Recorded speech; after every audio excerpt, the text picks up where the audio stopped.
First of all, a little bit about our climate and weather. If you remember geography class, we are what's known as humid subtropical, which means we should have dry, mild winters and wet, hot, and humid summers. Now that's changed a little bit lately. We've had wet, mild winters. Of course, then there was last February, there was 80 practically every day. And lately we've had droughts in the summer. So, but that is what we were supposed to have. And of course, everything is changing, not only nationwide, but worldwide. So we are experiencing periods of drought in the summer, and we're experiencing great periods of dampness in the winter. Coolness and dampness not so good for roots in many instances. Now, if you live up north, there are certain givens. We all came down here, right, to get away from the S word, okay? You know certain things are going to happen. If you live in northern Ohio, as I did, or anywhere along the Great Lakes, you know that in November, you are going to enter 5 months of darkness, okay? Blech. The Scots have a word for it, drac, okay? What is it? Drac. Yeah. If you lived in Massachusetts, as I did for so many years, you know that on opening day at Fenway Park, the weather will be miserable, and half of the students in your class will either A, come down with some sort of dreaded disease that only lasts for 24 hours, or B, have a grandmother that dies. I can tell you the number of students I had that lost as many as 11 grandmothers on opening day. But down here, we kind of expect it's going to be nice all the time. Except for December 23rd this year, when I got up in the morning and found my 10-foot-tall split-leaf philodendron, a pile of mush on the ground. Okay, it's back. It's already this tall. Okay, they come back. It's happy. So we have some real eccentricities here that we have to deal with. If you'll remember, Easter weekend, Good Friday, 80 degrees, sunny. We had kids down here swimming, having a wonderful time. The next morning, 50 degrees, spitting rain, cold, and miserable. So we do have to deal with these eccentricities of weather. Real bad warm spell, bad cold spell. But other than that, we're pretty lucky. We are not going to get snow. It snowed once since I've moved down here. It was 2 inches, and we were told to stay in our homes, not to venture out. If we did get in the car, bring an extra set of clothes, chains for your tires, hot beverage. I kept getting these things from Buford Emergency Management. It's 28 degrees, stay inside. I thought, 28 degrees, we'd be playing golf in Ohio. This is crazy. So our weather can be a little bit changeable, but most of our plants are hard enough down here, so they're going to make it through. I will tell you that I had plants this year that loved the freeze. Loved it because they're plants that like cold weather. Coneflowers are gorgeous. They're blooming like crazy. They're American prairie plants. Okay, they're from the upper Midwest. They love cold weather. My roses. Oh my God, my roses started blooming the first week in February. They're now blooming a second time with a second flush. They're just a mess. Weren't they beautiful? They're gorgeous roses. So plant things, my advice is to plant things that you know will work. Peonies are not going to work. Forsythia, all those things that you'll see in the gardening books that are written for the northern part of South Carolina are not going to work here. Soil or lack thereof. The big shock to me, I love rocks. I absolutely adore rocks. I love to have them in the garden. I love to make designs with them. You have to buy rocks down here. There are no rocks in the Lowcountry. It's crazy. Even the little oysters have to have little concrete pillars, for them to grow on at oyster farms. There are no rocks. So, I go to Savannah Surfaces and buy rocks.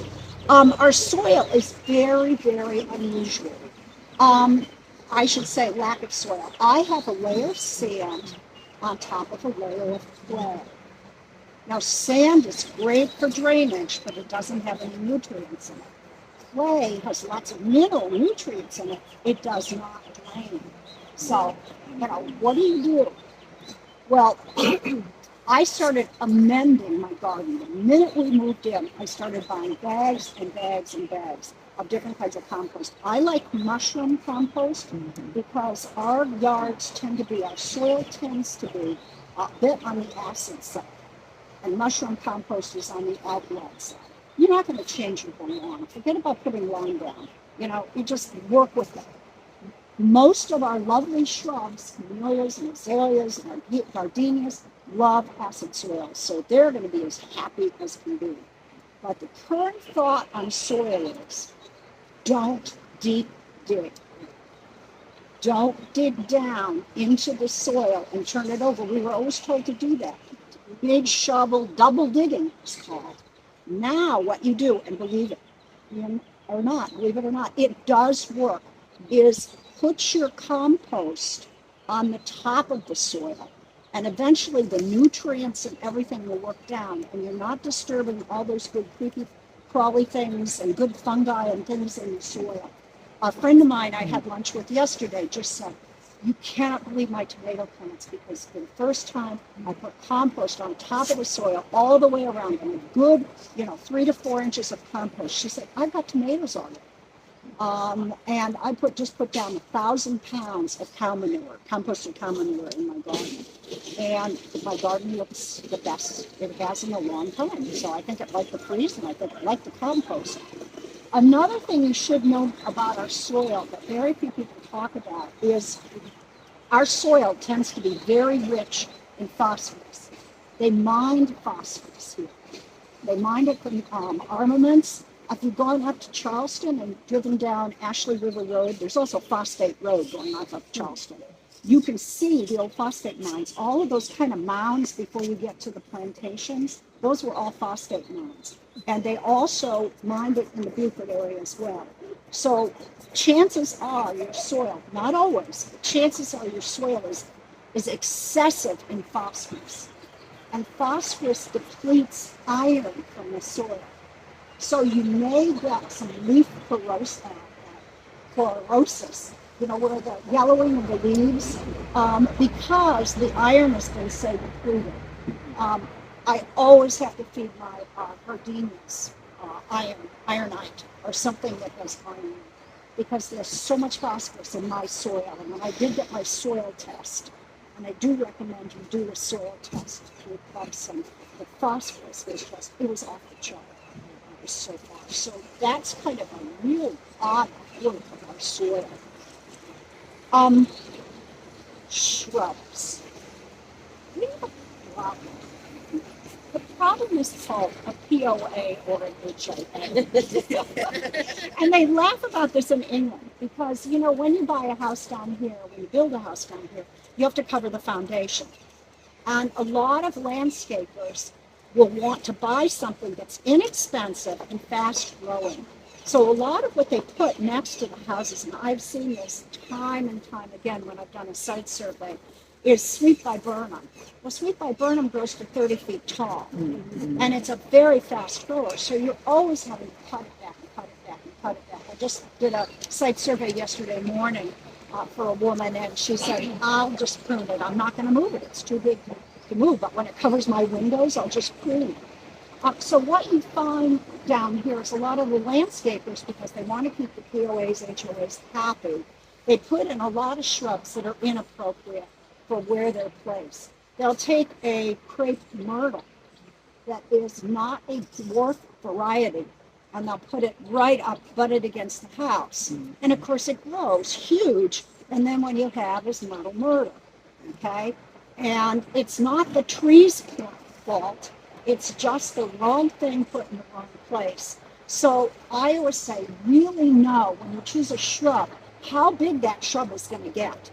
And make sure that you leave an airspace between the shrub and your house. It should be at least 2 to 3 feet, because you want that ventilation. The best thing you can do for your shrubs, I don't use any pesticides, by the way. But the best thing you can do for your shrubs is prune them and keep them open.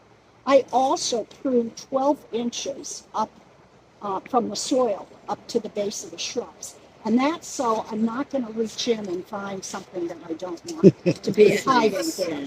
And also, the roots need to breathe. Um, Landscapers tend to throw a lot of mulch down, and they mulch right up to the base of the plant. Well, that just harbors disease. So pull the mulch away from the base of the plant. Make sure those roots are breathing. And it also keeps fungal growth down. You don't want little hiding places for slippery, slithery guys. So just pull that mulch away and make sure your plant has a chance to breathe. Pruning issues.